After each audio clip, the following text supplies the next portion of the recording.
We're going to pretend that Julie Brown is standing right next to me. Here we go. Can everybody, I just have this teeny little inch by half-inch picture, so hopefully you can all, is this good? Looks yes? Good. Can all see that? Okay. So Julie Brown was inducted in, boy, probably January or something. And back in early March, the photos were to be delivered, and then life changed for everyone, right? So this is Julie's official top hat photo that I will be driving to her new business that I can't wait to see. For this is for SOS, Smart Organizing Solutions. So this was before the store came to be. And Yep. cool, there's Julie in a big screen. So Julie, I'll get this to you a little later, probably today. Awesome. Welcome and congratulations. Thank you so much.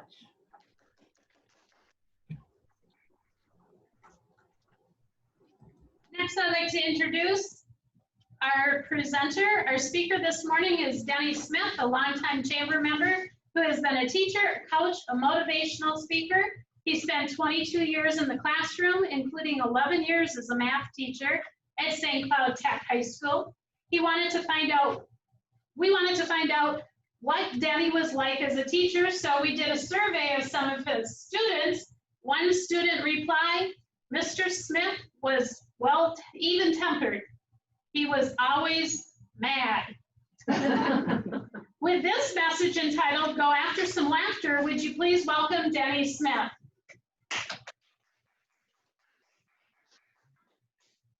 Thank you, everybody. I'm pleased to be here, and we're going to ask you this: stay unmuted through the presentation, if you would, so we we get the effects of the feedback from everybody. If your dog is barking or something like that, just mute yourself.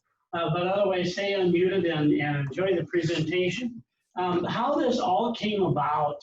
I was in Laughing All the Way, and I've been in musical comedies and that sort of thing. And I found out I really love to make people laugh. So I kept thinking about, well, I wonder if I should do this as part of my business. And I decided to do that. And there's so much reason why we should do this. Dr. Norman Cousins wrote Anatomy of an Illness.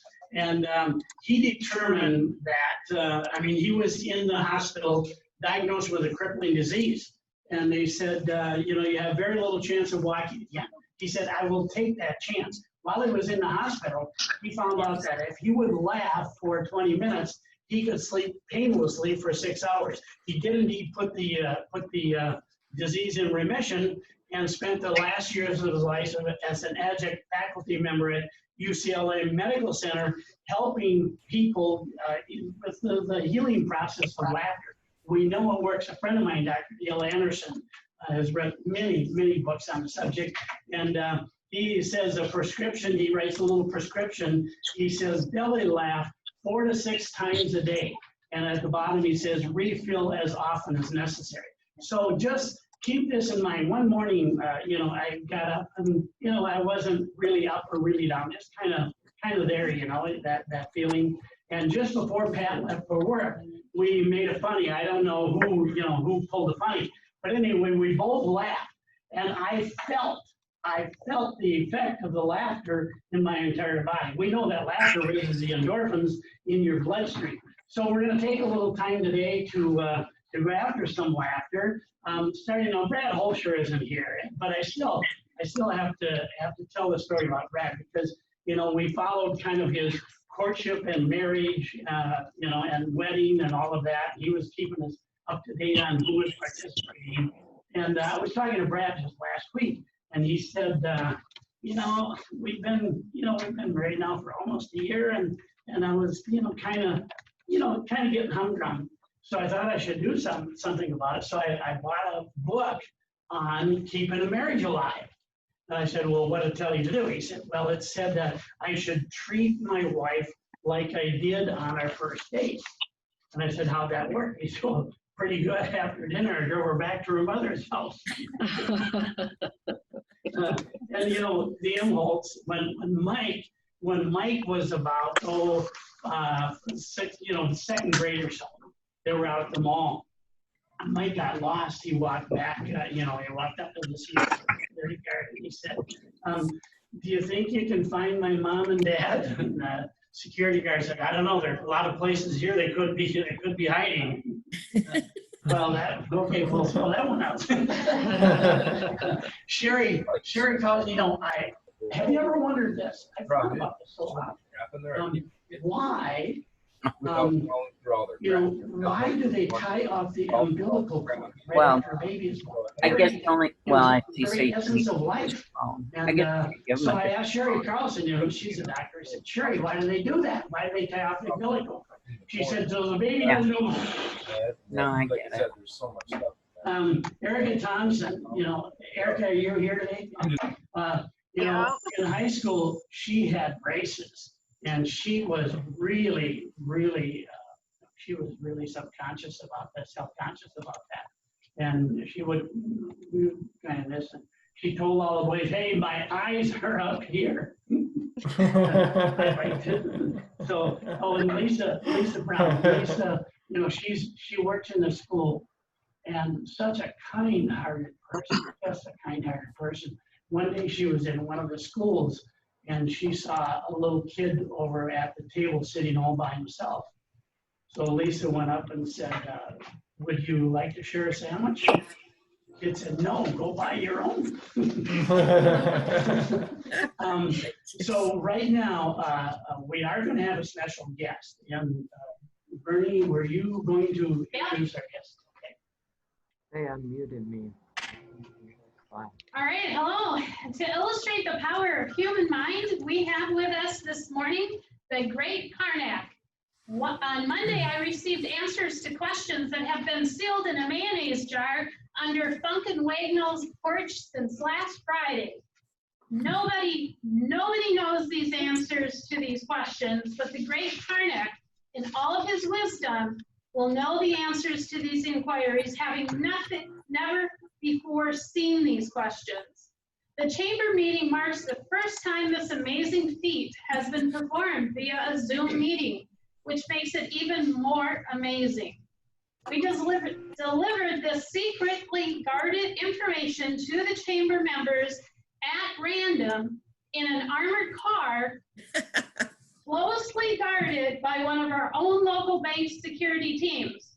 The first one we went to was Tim Schmidt with Agency 511. Tim, are you with us? Yes, I am. I'm right here. And they just walked into my office and joined me here. Okay. Tim, do you have the answer to the question? Someone just dropped off the envelope here, Denny. Yeah, And we're at a distance, so this is a little harder than being in person. But Tim, if you would, put the envelope up to your head and just send me the vibes so I can figure out what the answer is to the question. like this. Yeah. Okay. Yeah. Hold on here. Harder. I'm not Denny, you're giving me a bit of a headache. Hold on. Okay, come on, concentrate. Got it? Nailed it. Okay, got it. The answer is, I'm going bananas. I'm going bananas. I'm going bananas. All right. I'm going bananas. Well, sir, the answer here on this sheet of paper says, what does Gail Ivers say to her bananas before she leaves the house in the morning?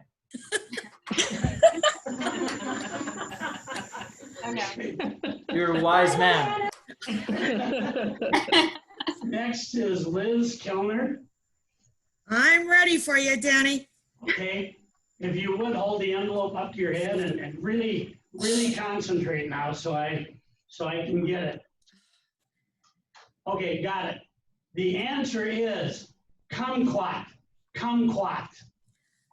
Kumquat? Kumquat? Well, let's see. Wow, how does Brian Jarl call his quat? Brian, is that true? Yeah. Come here, Thank Clyde. you. Come. You Yes, guys if were he really, says really something. good, and mental telepathy does work. The power of the human mind is absolutely, absolutely unbelievable. So let's just wrap up with a couple of other thoughts. You know, Judy Zetterlund, our own Judy Zetterlund, you know, quiet and shy Judy. She was driving down Division Street one day knitting a sweater. Can you imagine that? Knitting a sweater while she was driving. The cop pulled up next to her and rolled down his window and said, "Pull over, pull over." She said, "No, it's a sweater." Oh, got it. Michelle Anderson Got had it, got it. or Cowboy Dave, they're both missing. But they were at a networking kind of thing one time, and Michelle said, "Cowboy Dave, I bought your CD." And Dave said, "Oh, you're the one."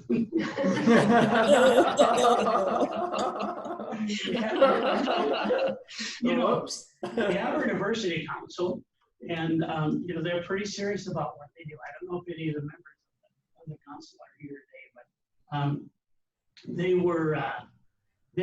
they're trying to learn about, you know, about different cultures. So they spend some time every day learning about that. And I asked Roger Schlepper, who was on the council, I said, "Roger, what did you learn?" Because they were talking about the difference of the people in Delhi and the people in Abu Dhabi. And I said, "What is the difference?" He said, "Well, the people in Delhi don't like the Flintstones. People in Abu Dhabi do."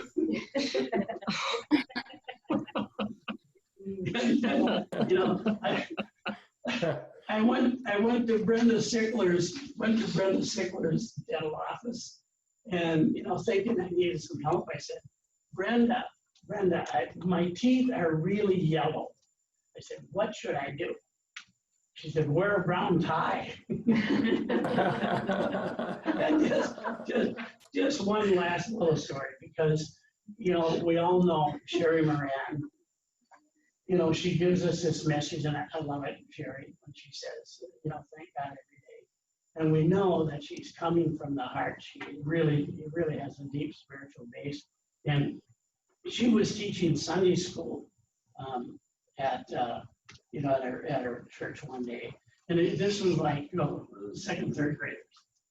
And she said to the kid, she said, "Can anybody tell me about Easter?" The little kid raised his hand and he said, I know. He said, "That's when we get together and we have turkey and we thank God for everything that we have." And she said, "Well, no, you're thinking of Thanksgiving. Can somebody tell me about Easter?" And the little kid said, I know. When we get together and we have a Christmas tree, Santa Claus comes and we get presents and all of that. And Sherry said, "Well, no, you're thinking of Christmas. Can anybody tell me what Easter is all about?" And one little kid raised his hand, and she said, "Well," said, "I think it's this. Jesus died on a Friday, and then on Sunday he woke up and came out of the tomb." And Sherry thought, "Yeah." Then he saw a shadow and went back in for 6 months. So, you know, again, just to illustrate, Dr. Dale Anderson says this, you know, hey, laugh 4 to 6 times a day. And when you do, I want you to do this. This is your homework for the week. When you laugh, feel what happens in your body. You will feel a spike in endorphins. You'll feel a spike of this, you know, this good feeling that we can enjoy as human beings. So try that. The next time you find yourself laughing, pay attention to what is going on in your body, and you will feel that power. So I now normally at this time in the seminar, if we were in a live seminar, I would give a little vignette, and it would be all warm and fuzzy, and you know, tears would come down our cheek as we got all emotional. I don't have time for that. So I'm going to leave you today with the words of Senator Bob Murphy, a funny speaker. He's since passed, from Nacogdoches, Texas. He says, "I leave you today with the same wish that I give to my wife every time she heads off to the beauty Good luck to you. Thank you. Good job, Danny. Thank you so much, Denny. That was great. Next, I'd like to introduce our speaker, which is Roxanne Ryan. Ugh, easy for me to say. Roxanne Ryan with Wacosa. Hi again, everybody. Thanks for having me. I don't know that I'll be nearly as funny as Denny, but I will try to do my best to get you some good information here. So today I'm going to be talking about when you hire someone who has a disability and if they need some kind of accommodation, what can you do? What does that look like? And accommodations we found come in all different kinds of things. As many of you know, at Wacosa, we provide employment services and community connection activities for folks of all different disabilities. And so we get the opportunity to really get creative and come up with fabulous solutions. My job at Wacosa is working with people who are looking for community employment. So again, we get the opportunity to help businesses solve issues, should there be any, with a need for an accommodation. One of the things that I think people may not realize is that 11% of the population in Minnesota is somebody who happens to have a disability. So you may have folks that are working for you that you may or may not realize has a disability or has a need. Federal contractors, if you're a federal contractor, you probably know that you need to have 7%, reach out to and have 7% of your workforce as a veteran or someone with a disability. And that may sound overwhelming, but it's actually quite easy. One of the things that we have done at Wacosa is we have developed a number of different jigs. And Laura, are you able to show some of those? So we've got a couple of things here if you want to go on to probably the third slide. We get to be really creative, and many of you folks recycle your holiday lights with us. This is one of our guys who is doing the recycling. And take a look at this very simple jig. It's just a simple matter of wrapping the lights around a wooden jig that we developed to make it easier for him to pull the light bulbs up. Not too tough, not too complicated, and not too expensive. One of the things that most people don't realize is that when you have an employee working for you and they're requesting an accommodation, many of the accommodations are under $500. So we have companies that we work with both at our work sites, which are in Wake Park next to the thrift store, which a lot of you know the thrift store, or our document shredding. And then we also work with companies at their location. One of the companies that came to us for production is actually this tool that you can see on the left-hand side or on the left of my screen that is to help you so your vent pipes don't freeze. The pieces come to us as very long 8 or 10 feet pieces of copper pipe, and we have used their machines to get the cutting to the length correct. Then we've also set up workstations and trained people on how to use various power tools.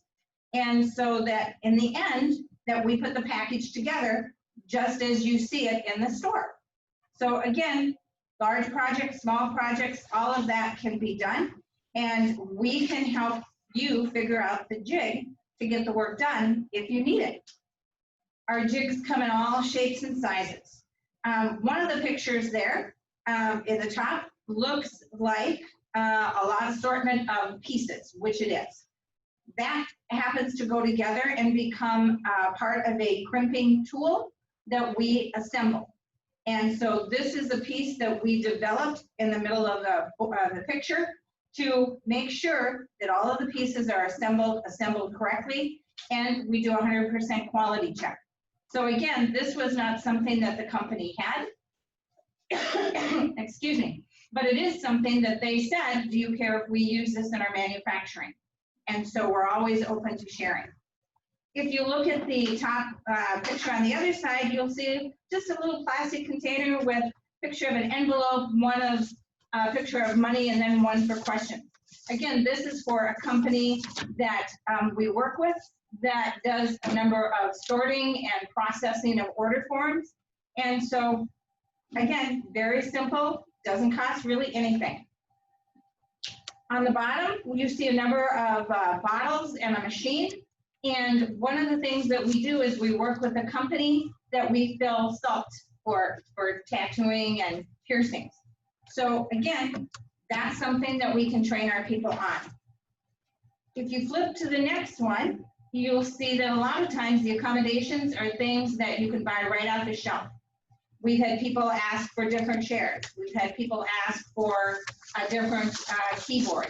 Sometimes it's simply a matter of your shift starts at 7, but the bus that they take to get to work can't get there till 7:10. So that's an accommodation.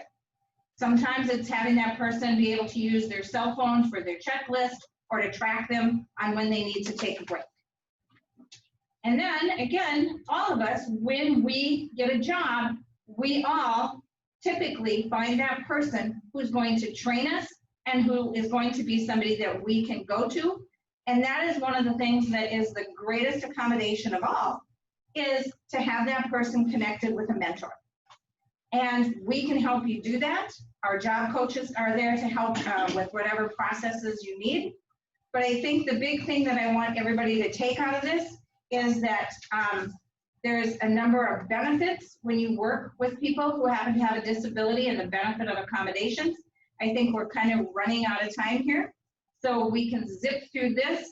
But one of the other things I wanted to leave you with, and if you would like more information, is I can certainly send you this.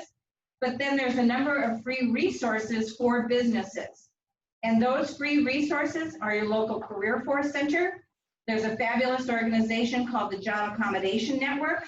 There's the Work Incentive Connection, if you're wondering, how do we pay this person or how does it impact their benefits? There's the National Network Information Guidance Training Center with the Americans with Disabilities. There's the Disability Act. And of course, you can always call me.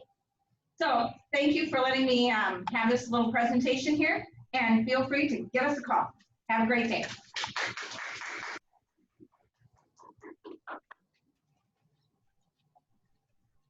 Thank you, Roxanne. Very informative. Next, we're going to have updates from the chamber and the school district and from the city of Sauk Rapids if someone is here today. Who's going to be doing the chamber updates? That's going to be Gail.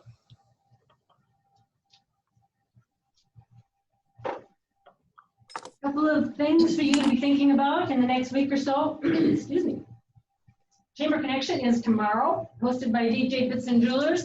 That is a virtual meeting, but we're going to be trying something new. We are going to be doing small group networking prior to the meeting start. So be sure and log on at 7:15 for the early part of that, and we're going to be putting people into small groups to have a chance to chat. And you'll be moving around, so sort of like speed networking, small group networking, and you know, it's an experiment. So come on in, let us know how you like it. That's tomorrow. And then there's also the Chamber Open is scheduled. It's live and in person. It is in August, and we need both sponsors and teams. So if you've been thinking about it, wondering what's going to happen, stop thinking. Just get yourself signed up and plan to have a great time at the Chamber Open in August. You can always ask Laura if you've got any questions. Thank you, Gail. Next up, we have Lisa Brown from the school district. Yes, we have a new resident to Sauk Rapids. Bradley Bergstrom is our new superintendent, and he actually takes over on Wednesday, July 1st. And him and his wife, Lisa, have moved to our community and are very excited to be here, and we're excited to have him. We are working very diligently on fall. We do not have answers as to what school will look like in the fall. We've been given a 100-page document from the state of Minnesota with 3 options.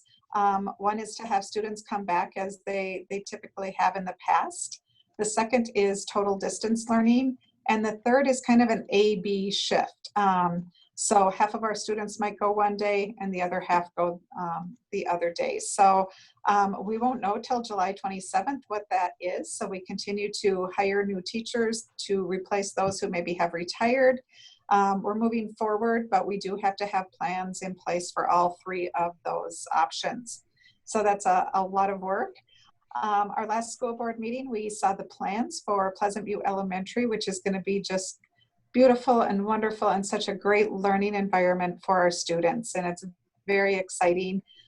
It will be starting this fall and finish up in before the fall of 2022. So it is a long project, but we're very excited about how that is going to look.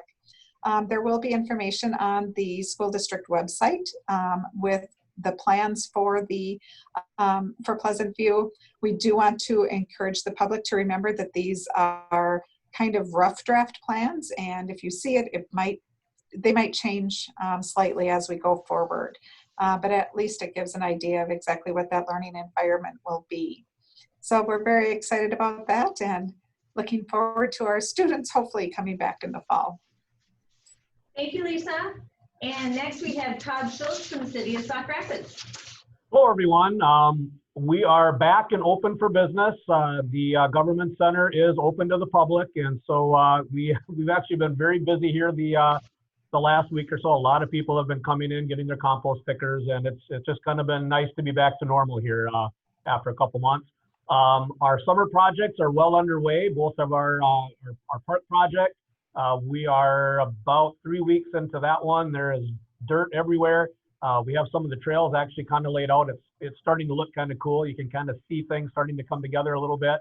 That's going to be really, really fun to watch that throughout the summer. And as it evolves and different things become, I think, easier for people to see from the road. And then our South Benton Drive project started on the 15th of June. And so that whole area is completely torn up. And so I would advise anybody who's in that end of town to avoid using South Benton Drive. You won't be able to get to Highway 10 from there at all.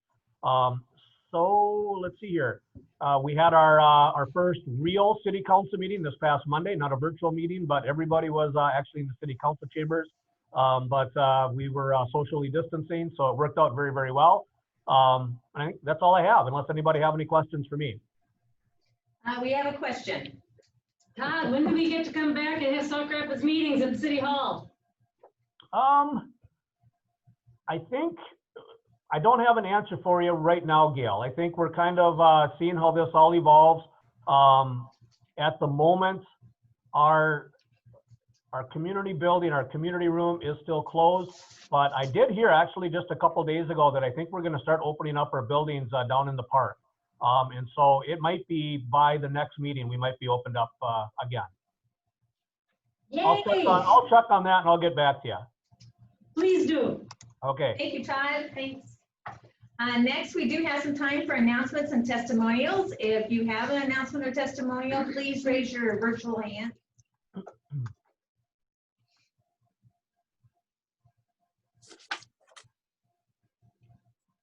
Do you see anybody up there that I don't see? Jeanette. Okay. Jeanette, please go first. Here we go. I am here to say thank you to Spirit 92.9. During the month of May, they had a very nice promotion going on that would recognize heroes doing things in the community, especially during this COVID time. And we had a wonderful volunteer that was honored by them and got a gift certificate. She has made mask upon mask upon masks, which were all greatly needed. And she continued far beyond our requests, and we've needed every single one of them. So we're very grateful to her, and we're grateful that she was also recognized. So thank you, Spirit 92.9. Thank you. Okay. And then next is Roxanne Ryan. Hi again. I've had a couple. One of them is for Spirit 92.9 again. And again, it is their Heroes in the Community Award. I happen to have a fabulous neighbor who has made us at Wacosa over 200 masks. And so that was fabulous to let her be recognized. And then also for Brian with Advantage One. There would have been a glitch kind of in my payment system. And it was so nice to call to Brian and they got it figured out. And I had somehow miraculously paid my insurance bill twice. And so they helped take care of it, got it figured out, got a fabulous refund. And so thank you very much. And then Brian Charles, did you have an announcement or testimonial? No, I'm sorry, I didn't. I just was raising my hand. Oh, I'm sorry. Lisa Brown, do you have I a did see, though, testimonial that- or announcement? I did see that Lisa Braun had one in the chat thing. Yes. Just for clarification, a lot of people think that Whitney Senior Center is open. They see us as a fitness center. Unfortunately, we are not able to be open at this time, but we are working on reopening plans. So it's just important, if you know some older adults, to share that information with them that we are trying to open as soon as it would be safe. But unfortunately, they are a very high-risk population, so we have to take some extra precautions. The second question we get a lot is about AARP tax counseling, because we had hundreds and hundreds of older adults and lower income individuals that came to Whitney to have their taxes done for free. And unfortunately, that will not be happening this year. So we're encouraging people to ask their family, a neighbor, a friend, or to get some professional help with their taxes, because we will not be able to do that here prior to the July 15th deadline. Thank you, Lisa. Erica Thompson? I have a testimonial for you, Brenda. Thanks for getting my daughter in. It was easy transition. She just needs something pulled out. And of course, the doctor's name's Erica, so my daughter loves that, you know. But you guys are always accommodating to the kids, so I appreciate that. Thank you. Thank you, Erica. And thanks, Stacy. Sean Reagan. Sean Reagan, you're next. Hi everyone, so Sean Reagan with Independent Lifestyles Camp Bliss. So we have our 2020 Guns and Goods raffle, and all proceeds from the raffle go to sending veterans on retreat to Camp Bliss. Last year with the raffle, we sent over 50 veterans. This year with COVID and everything going on, we are looking for community ambassadors for our raffle to help get tickets sold. Any company or organization that sells or buys 2 books of tickets, that's 20 tickets, will get your name and logo recognized at the steak dinner, on a social media blast, marketing materials, and both of our websites. So if you're interested, please reach out to me and I'll get you the details. I'll put my email in the chat. Thank you.